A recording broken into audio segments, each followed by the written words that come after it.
أعوذ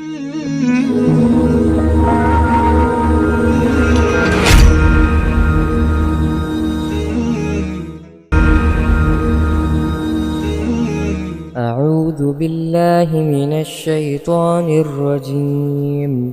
بسم الله الرحمن الرحيم.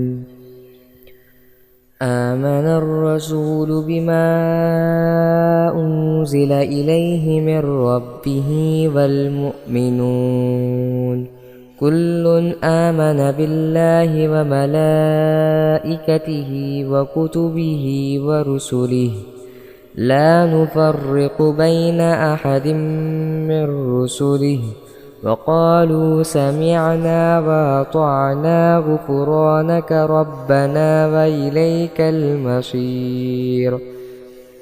لا يكلف الله نفسا إلا وسعها لها ما كسبت وعليها ما اكتسبت ربنا لا تؤاخذنا إن نسينا أو أخطأنا ربنا ولا تحمل علينا إصرا كما حملته على الذين من قبلنا ربنا ولا تحملنا ما لا طاقة لنا به واعف عنا واغفر لنا وارحمنا أنت مولانا فانصرنا على القوم الكافرين.